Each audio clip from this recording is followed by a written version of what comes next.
Bienvenue dans l'audace n'a pas d'âge. À chaque moment de sa vie, on peut se réinventer et ouvrir un nouveau chapitre. Je suis Aurélie Lévy et je vous propose dans cette émission de démonter les stéréotypes de l'âge. Un podcast proposé par Bayard et soutenu par AXA. Cette semaine, nous recevons le chef étoilé Thierry Marx.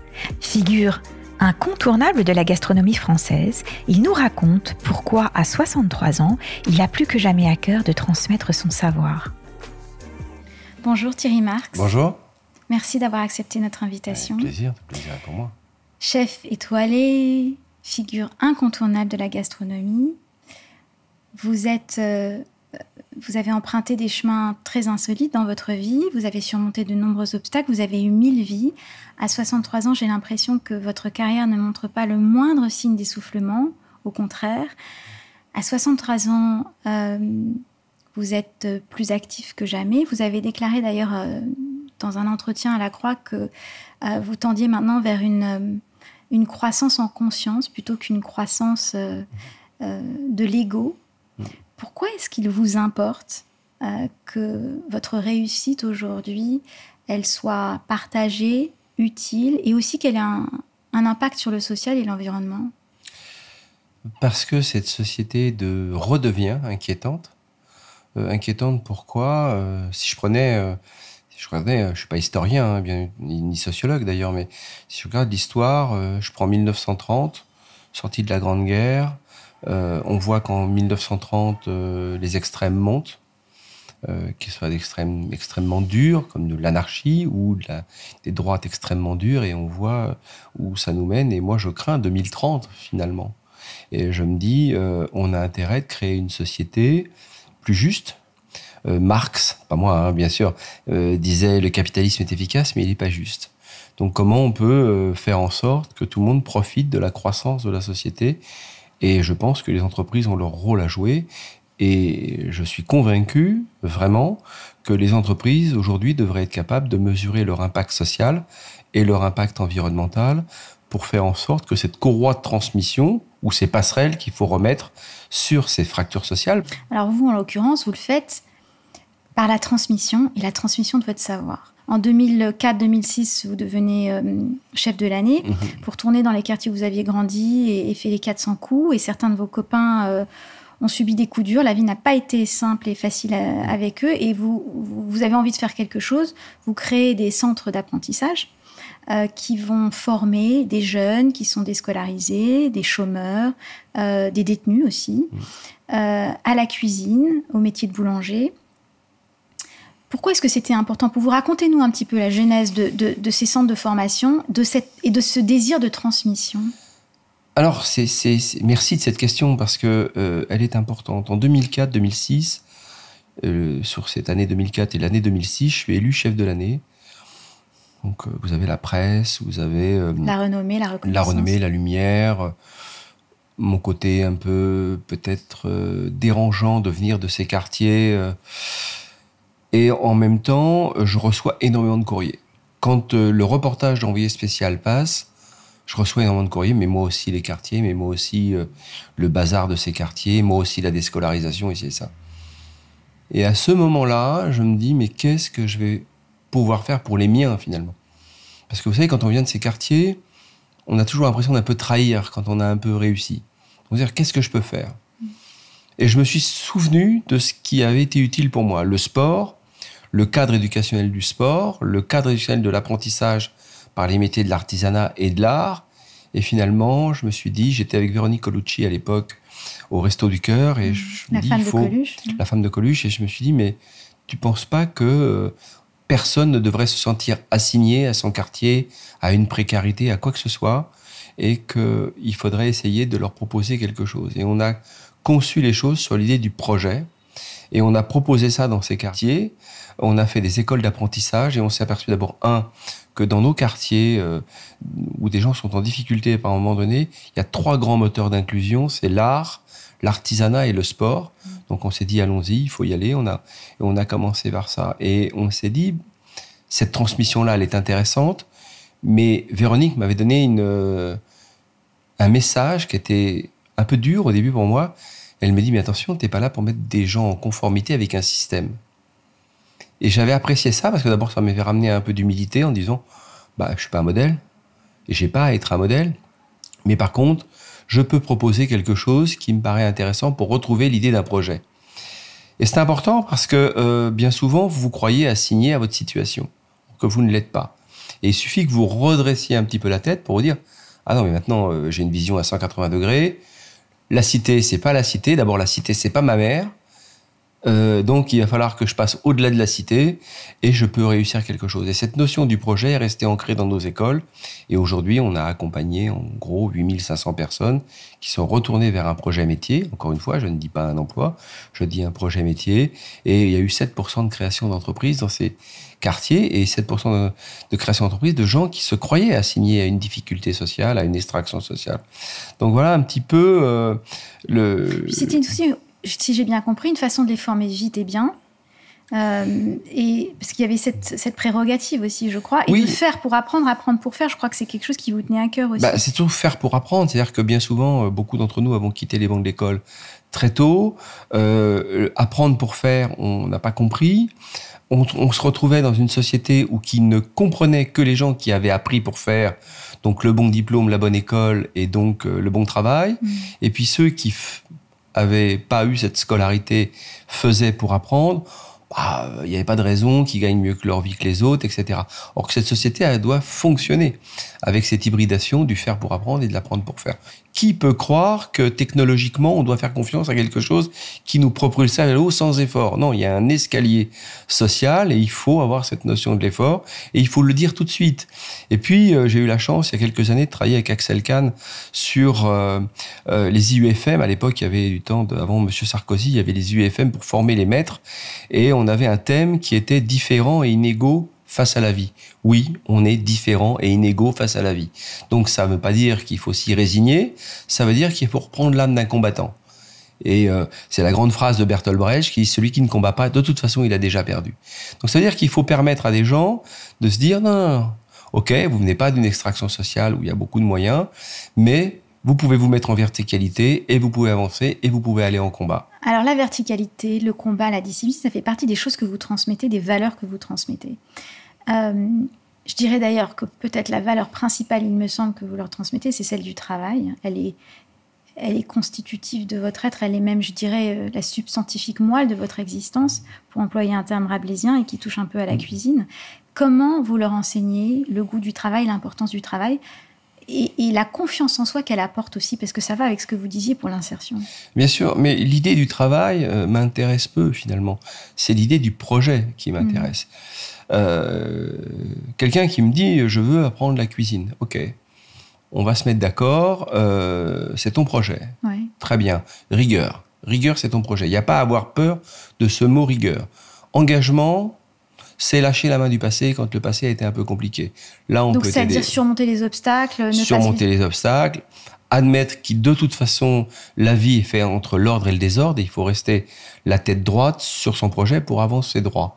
Bon, voilà, engagement, lâcher la main du passé. Régularité, on va se dire que pendant 12 semaines, il n'y aura pas d'absence, pas de retard. Et je dis bien 12 semaines parce que je ne dis jamais 3 mois. 3 mois, c'est long, 12 semaines, c'est court. Et pour ces personnes, bien souvent, ça les révèle à elles-mêmes. Elles se disent, mais je suis pas si mauvais que ça. J'ai compris des choses. Et tout ce que j'ai pas compris, on peut me l'expliquer. Et ça, cette verticalité-là, eh bien, on va l'accompagner. Et ces personnes se disent, mais non, j'ai du potentiel, je peux y arriver. Et en plus, ça me passionne. Parce qu'on avait compris avec Véronique Carillon, Véronique Colucci, Philippe Carillon, on avait compris que on ne pourrait plus proposer aux personnes un emploi par défaut. Vous venez passer 4 ou 5 ans de votre vie au RSA, on peut vous proposer d'aller ranger des caddies sur un parking de supermarché. Il n'est même pas sûr que vous l'acceptiez. Et c'est presque normal. Pourquoi vous accepteriez un emploi par défaut qui ne vous ramène pas dans un projet métier ou dans un projet de vie? Et c'est ces mécanismes-là qui nous permettent de remettre en face de leurs responsabilités aussi, mais en face d'un chemin du possible. Et le général de Gaulle avait une phrase dans Le fil de l'épée, c'était je crois son premier livre, il disait « il faut apprendre à regarder au-dessus de la ligne d'horizon ». Et c'est complètement vrai, quand vous vous croyez assigné à quelque chose, vous avez tendance à avoir le regard qui baisse et puis finalement, regardez la terre qui va vous ensevelir. Or que dès que vous relevez la tête, vous dites « mais Ah non, il y a beaucoup plus de potentiel à ce niveau-là. Alors, si je regarde un petit peu au-dessus de l'horizon, il y a encore plus de potentiel. Et là, les personnes comprennent qu'elles ont une carte à jouer. Que ce ne sera pas facile, mais il faut arrêter de leur dire que dans la vie, il n'y a pas de risque, il n'y a pas de coût, et qu'à un moment donné, même quand vous avez choisi de vous former, que vous avez mis 80% de chance de votre côté, quoi qu'il arrive, il vous reste 20% de la mer de l'incertitude à traverser. Et c'est en vous préparant physiquement, c'est pour ça que je crois beaucoup à l'effort physique et à la préparation physique, à cette discipline-là, cette discipline-là, parce qu'à un moment donné, vous allez être obligé d'affronter l'inconnu. Et comme vous êtes préparé, vous allez mettre en marche quoi? Votre adaptabilité. Et c'est vraiment ces mécanismes qui se révèlent au travers du sport, bien sûr, mais au travers de la transmission d'un savoir-faire. Ouais, et puis c'est intéressant que vous utilisiez cette métaphore du regard. Regarder haut, c'est aussi faire preuve de curiosité. C'est une autre valeur que vous leur transmettez, parce que la curiosité, c'est aussi une forme de liberté. Bien sûr. C'est surtout une forme de liberté. Ouais. Il est vrai que quand on parlait de curieux, la curiosité était malsaine. Or que je dis souvent à mes jeunes, oui, bien sûr, même dans le contexte judéo-chrétien, bien souvent, la curiosité, pas beau, pas bien. Dans l'esprit de Victor Hugo, il fallait instruire les gens. C'est pas ton employeur qui protège ton emploi, c'est ta curiosité. Plus tu vas vouloir construire quelque chose, apprendre, t'améliorer dans ta compétence, dans ta discipline, tu seras un homme libre. Ton emploi te convient plus chez tel employeur, tu es libre de choisir, vu que tu as les compétences pour aller ailleurs et peut-être mieux gagner ta vie, d'ailleurs. Donc, c'est de lutter pour l'homme libre, finalement, qui est intéressant. L'instruire, bien évidemment. Sinon, c'est assez facile d'être manipulé. Parce que il suffit de vous dire que c'est de la faute de l'autre. Vous n'êtes pas bon à l'école, c'est de la faute du prof, il vous aime pas. Ou parce que votre extraction sociale ou votre communauté ne plairait pas à tel... Non, c'est faux, ça n'existe quasiment pas. Même s'il y a des discriminations qu'on ne peut pas nier dans nos sociétés, à un moment donné, si vous voulez dépasser ça, il faut assumer qui vous êtes et puis vous remettre droit et avancer.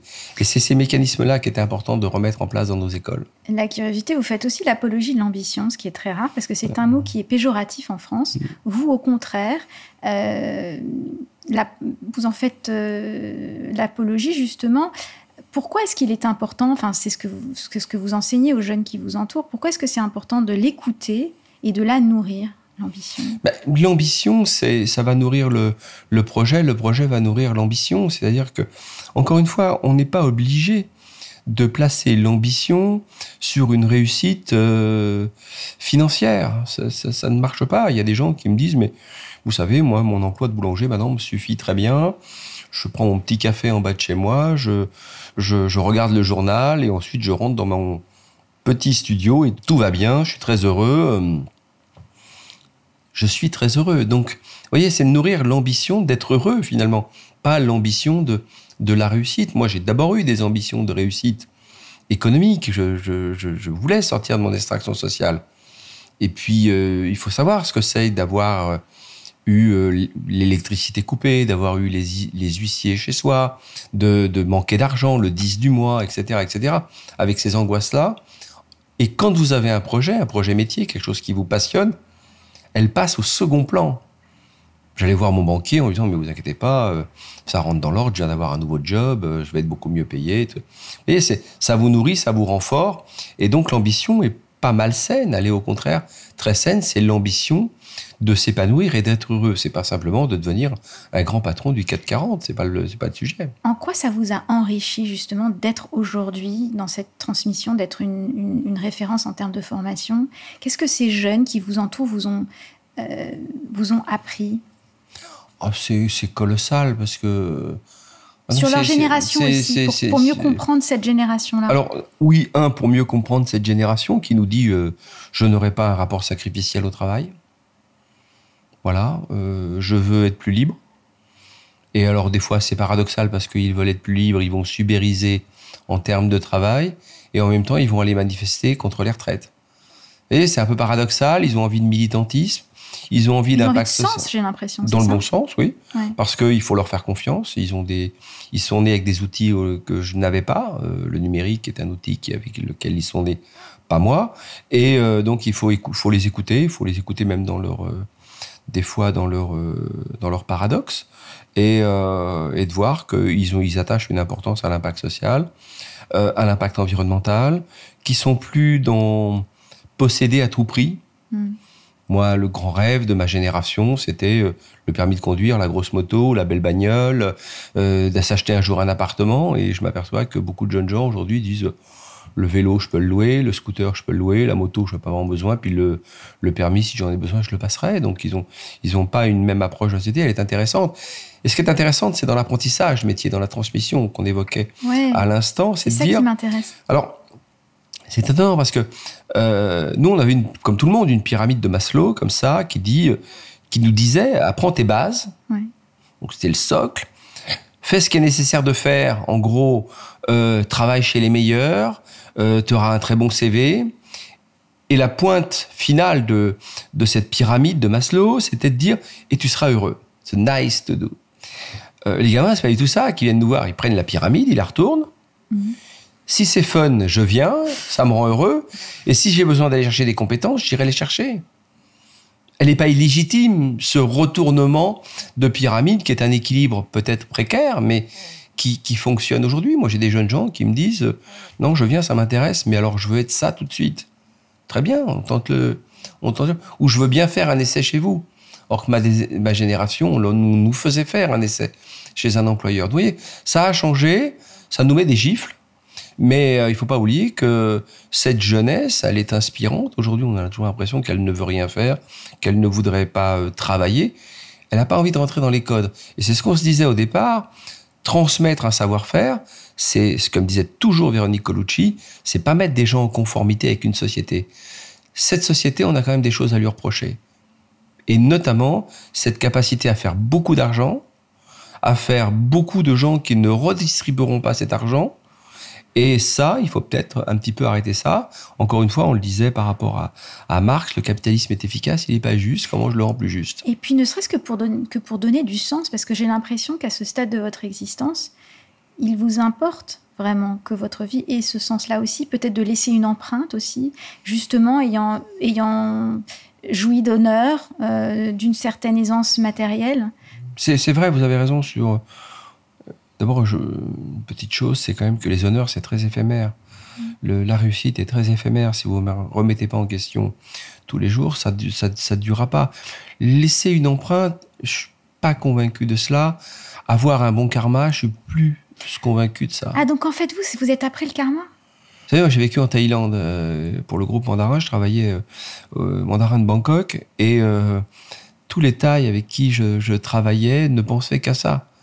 Avoir un bon karma. Et je me souviens, quelque chose d'horrible que je vais vous raconter comme anecdote, on a un client fidèle qui était très âgé et qui s'est suicidé.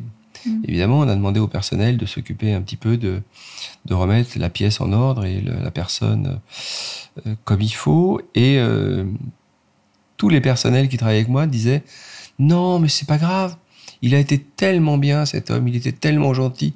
Il avait un très bon karma. Il n'y a pas de souci. » Donc tout le monde était heureux. Il sera peinard dans la prochaine vie. Voilà, tout le monde était heureux de mettre ce monsieur dans un linceul.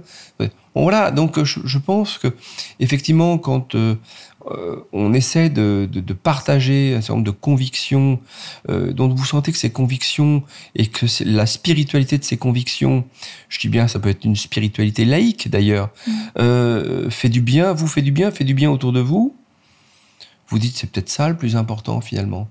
Alors l'aisance financière que vous évoquez, elle est intéressante parce qu'elle peut me permettre de le faire aujourd'hui. Oui, c'est-à-dire, c'est un moyen, en fait. Exactement. Ce n'est pas une finalité, c'est un moyen.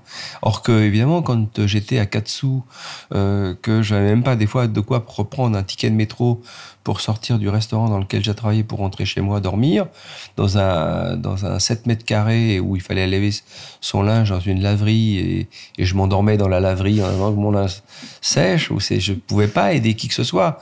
Mais je me devais de m'aider moi-même, c'est-à-dire de me mettre en verticalité, de dire c'est un mauvais moment à passer, faut y aller, faut croire en toi, etc. Et cette notion aussi de cette croyance qu'on doit mettre dans ses propres dans ses propres forces. Bien souvent, on doute de ses propres forces. C'est pour ça que l'effort physique du sport, mais le sport peut commencer d'une séance de yoga à une séance de judo, peu importe. Mais l'effort physique, la connaissance que vous pouvez avoir de votre corps, vous permet quand même de dire « ça va, tout va bien ». Le matin, vous vous levez, vous allez prendre votre douche, faites vos étirements, vous dites « j'ai mes orteils, j'ai ma tête, tout va bien, en avant ». Vous voyez, c'est ces mécanismes qui sont assez simples, finalement, que j'utilise au quotidien. Il faut dire que vous êtes en forme olympique pour 63 ans, que vous ne buvez pas, vous ne fumez pas, vous sortez peu, vous méditez tous les matins, vous avez une pratique assidue des arts martiaux tous les matins. C'est vrai, c'est vrai. Est-ce que vieillir vous fait peur ou vous le faites pour juste mieux vivre ? Vieillir pourrait faire peur. C'est comme l'idée de la mort. C'est-à-dire que est-ce que c'est la mort qui nous ferait peur ou c'est d'avoir mal rempli le temps de notre vie entre la vie et la mort ? Moi, j'essaie de bien remplir mes journées. Le jour où ça s'arrête, vous ne le décidez pas. Mais vieillir, dire que c'est agréable de se réveiller des fois avec quelques courbatures ou de se dire ce marathon-là, je ne pourrais plus le faire, c'est un peu compliqué, mais en même temps, de maintenir sa condition physique est un devoir. Et vraiment un devoir parce que la vieillesse n'est pas grand-chose. J'ai toujours fait attention à ça en me disant, mais oui, vieillir, alors qu'est-ce que je pourrais plus faire ? Finalement, tant que je vois que de se lever le matin et d'aller à une séance de judo ou une séance de course ou que sais-je, eh bien fait qu'à un moment donné, vous avez un scan très simple de votre condition physique. Vous avez l'impression de ne pas vieillir. Et il y a des fois, quand je prends des risques, je me dis, mais t'es fou, t'as pas 20 ans. Je le fais quand même. Et c'est ce qui me donne cette notion, cette sensation d'avoir 20 ans. Et alors que je sais très bien que c'est pas vrai. Mais vous voyez, créer une nouvelle entreprise, c'est beaucoup plus de prise de risque, et c'est beaucoup plus de... je dérange des cercles qui commençaient à trop bien s'installer dans ma vie. Je les dérange, il faut se réadapter, se rééquilibrer. Et c'est peut-être pour ça qu'on dit que les chats ont cette vie. C'est quoi le moteur, votre moteur, finalement ? La vie, tout simplement. Non, vraiment... j'aimerais vous dire... le moteur serait l'ambition, la richesse. Bien sûr qu'on fait un peu du tout à l'ego des fois et on voudrait tellement posséder, être reconnu, et ci et ça. Mais le combat pour la vie, et au travers de ce combat pour la vie, le combat pour les gens de mon extraction sociale. Et mon combat, c'est peut-être les phrases de Bonaparte. Bonaparte disait, les seuls combats à gagner, c'est les combats sur l'intelligence, sur l'instruction. Et donc sur la connaissance. Et donc sur la transmission. On parlait tout à l'heure d'âge, on parlait aussi de voyage. On a un point commun, vous et moi. Nous avons tous les deux vécu 5 ans au Japon. C'est un pays auquel vous êtes très attachés, dans lequel vous travaillez régulièrement. C'est aussi un pays qui révère ses aînés. Et ça m'amène à discuter un peu avec vous des relations intergénérationnelles. On a parlé de transmission, vous êtes au contact de jeunes toute la journée. Comment faciliter justement ces échanges intergénérationnels ? Qu'est-ce que les plus âgés ne comprennent pas des plus jeunes ? Qu'est-ce que les plus jeunes peuvent apprendre des plus âgés ? Comment est-ce que justement le Japon, par exemple, a informé vos décisions, votre rapport à l'autre ou l'a conditionné ?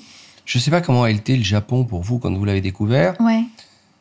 Pour moi, quand je suis arrivé la première fois, je me rappelle très très bien, j'étais à l'école Kodokan, l'école de judo, et je mangeais des takoyaki à un bar. Des takoyaki, Des takoyaki. Ce sont des petites boules comme des petites crêpes rondes avec à l'intérieur... Exactement. Et ces takoyaki, je me dis, mais comment ces Japonais peuvent me faire manger du poulpe ? Et taco, c'est le poulpe. Et bizarrement, je me suis dit, c'est là. Je suis dans le pays qui me convient. Homogénéité d'un peuple, l'écriture, l'architecture, le judo, l'esprit du combattant, l'individualité, en même temps des hommes... Au service du collectif, quand même. Au service du collectif, vous allez dire, cette unité du peuple, pour moi, elle était importante parce que quand je suis arrivé au Japon, je voyais des hommes, au sens large du terme, hommes et femmes, construits en un. Ikyodo. Et ça me passionnait parce que cette verticalité, le fait d'assumer qui on est, assumer son extraction sociale, de se dire, il faut que j'y aille, sinon il n'y a rien. Il n'y a pas de béquille, ni à droite, ni à gauche, ni derrière, ni devant. Il faut que je tienne et que j'avance. Ça, c'est l'état d'esprit japonais, mais en même temps, au service du collectif. Donc ça faisait, je rencontrais les gens que j'avais rêvés, des hommes et des femmes à angle droit. Solitaire et solidaire. Ça fait un angle droit. Et ça, c'est assez magique. Donc je me suis dit, ce pays, c'est pour moi. Et j'ai découvert dans ce pays que nous avions beaucoup d'atomes crochus avec une France qui s'est arrêtée dans les années 70. Vous parlez de nos aînés. Moi, j'ai été formé chez les Compagnons des Devoirs. Nos aînés sont extrêmement importants. C'est la force de la transmission. Nos anciens, comme on dit, quand on est chez les Compagnons des Devoirs, d'ailleurs, quand on veut prendre la parole à table, on a une mère qui est là et on dit « Nos anciens, pays et coteries, puis-je prendre la parole ?» Donc, c'est-à-dire que le respect de l'ancien, il était acté pour faire en sorte que ces anciens prennent un peu de recul, nous laissent faire des erreurs et que eux corrigent nos erreurs pour nous aider à progresser. C'est-à-dire qu'à un certain âge, l'ancien devenait le contrefort pour pousser le jeune encore un peu plus loin que lui. C'est-à-dire que l'idée même, chez les Compagnons du Devoir, du chef-d'œuvre, c'était de faire aussi bien que nos aînés. Quand je suis arrivé dans le monde des armées, il y avait cette phrase de la Légion étrangère, « Mure majorem ». Mure majorem, faire aussi bien que les anciens. Donc quand l'ancien est un modèle, le jeune va essayer de dépasser le modèle de l'ancien. Et ces sociétés devenaient une spirale dynamique extrêmement intéressante. Ce que je ressens même dans le judo. Sensei, celui qui est né avant. Celui qui a appris avant. Et quand vous saluez dans un dojo, vous apprenez d'abord à saluer l'aîné. L'aîné, mais avant l'aîné, le shomen-uchi. Est-ce que c'est Bouddha? Est-ce que c'est une spiritualité? On sacralise le lieu. Voilà, l'entité présente, l'entité sacrée. L'entité présente, l'entité sacrée, l'ancien, d'abord le sachant, Sansei Rei, et ensuite Otagani Rei, les aînés. Et ça, eh bien, on s'est défait de ça en France, avec beaucoup d'erreurs. On a placé nos gens dans des EHPAD, on s'est débarrassé de nos anciens parce que structurellement on pouvait plus le faire. Et puis il y a eu cette société des années 80, cette société du jeunisme. Comment virer le vieux de 50 ans? Et ça, c'était terrifiant parce que l'histoire du RMI né sous François Mitterrand, c'était ces gens qui se retrouvaient à 50 ans licenciés à cause de leur âge, pas à cause de... Et on a fait une forme de jeunisme qui a transformé un peu notre société en vouloir rester jeune à tout prix. C'est quoi rester jeune? Si on reprend la phrase du général MacArthur, la jeunesse, c'est un état d'esprit. C'est pas simplement un défaut physique. Et donc, ça nous a fait une société qui s'est engluée à vouloir dire le jeune, c'est bien, et dès que t'es vieux, et c'est quoi vieux? Et alors ça nous a fait une société fracture en France. C'est pour ça que quand j'arrive au Japon, je me sens bien, parce que d'abord, il y a le respect de l'aîné, et il y a le respect du jeune.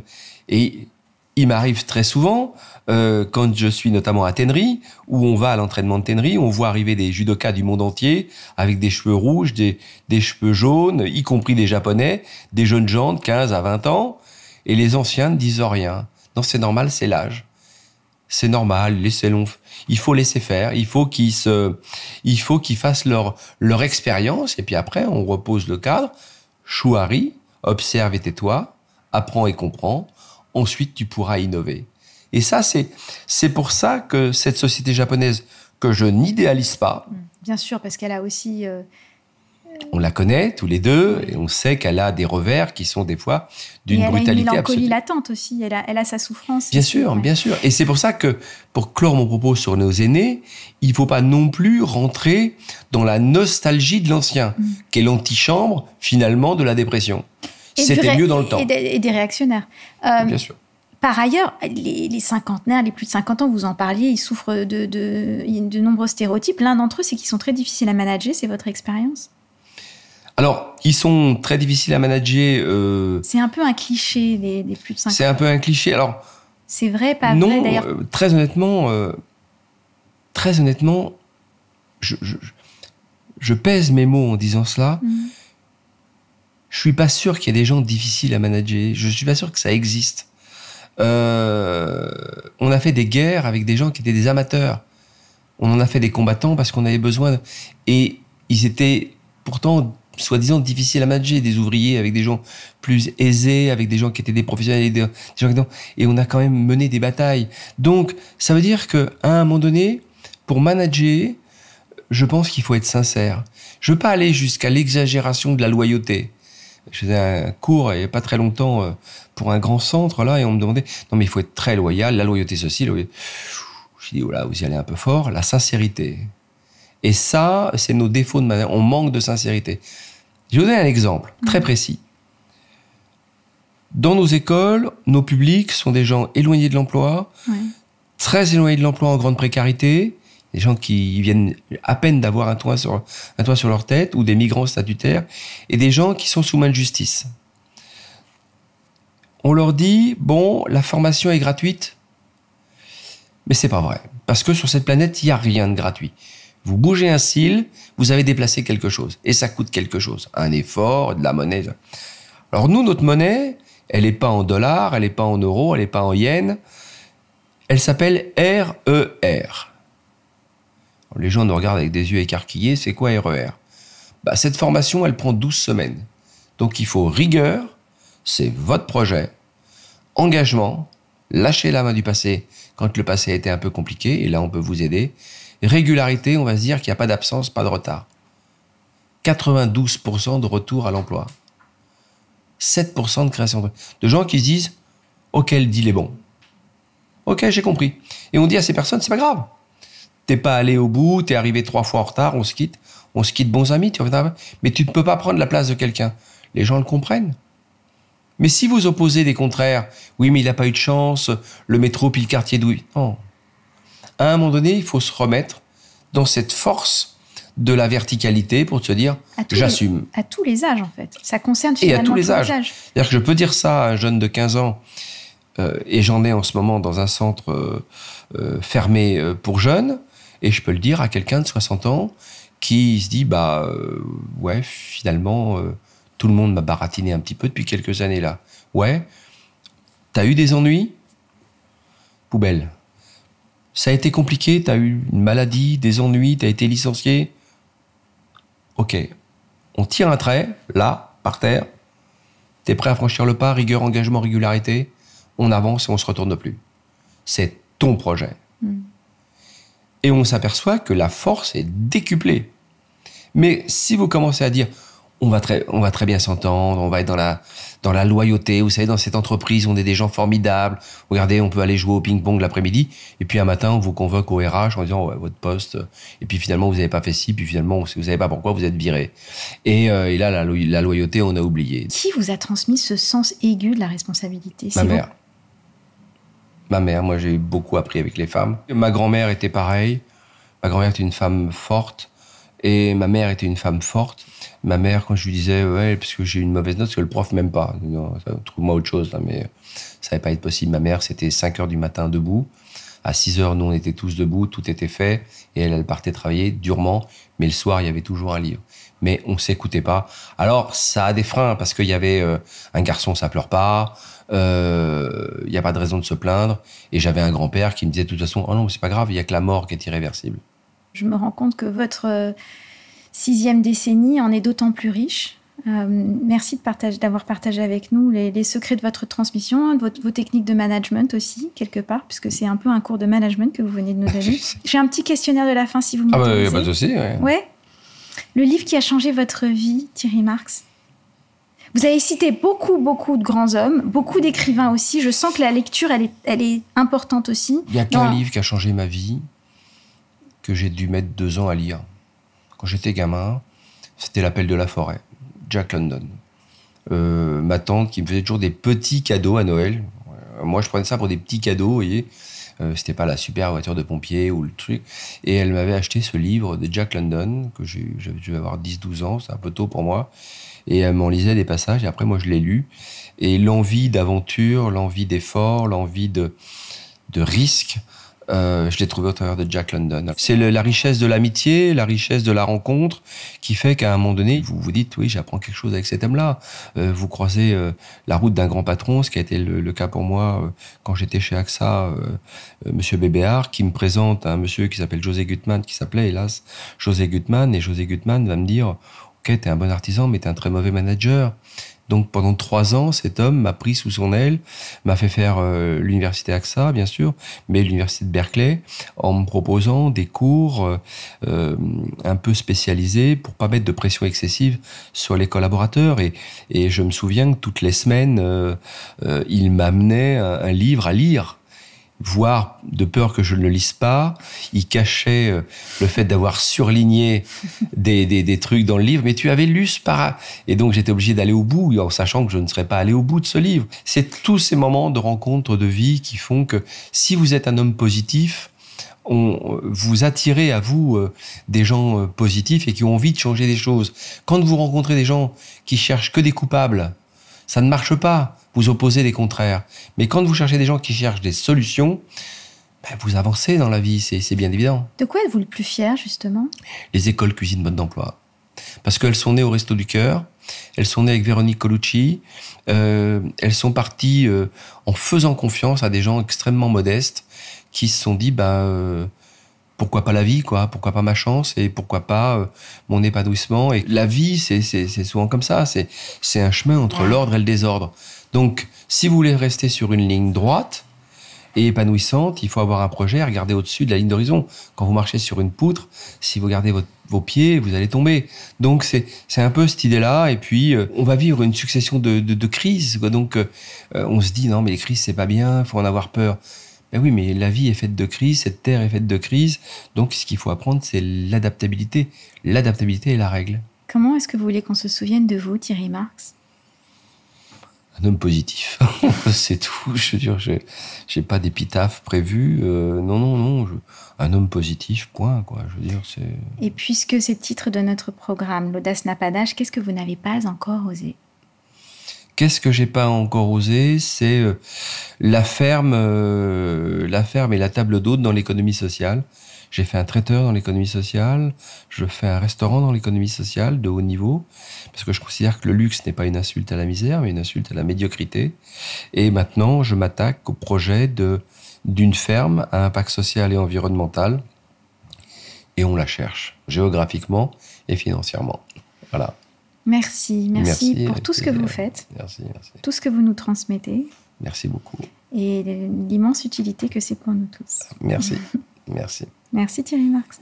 La curiosité, explorer, construire, apprendre, améliorer ses compétences tout au long de sa vie est le meilleur levier de son employabilité. La vie est une succession de crises, tout projet a sa part de risque. Pour dépasser votre peur et surmonter ces crises, apprenez et travaillez votre adaptabilité.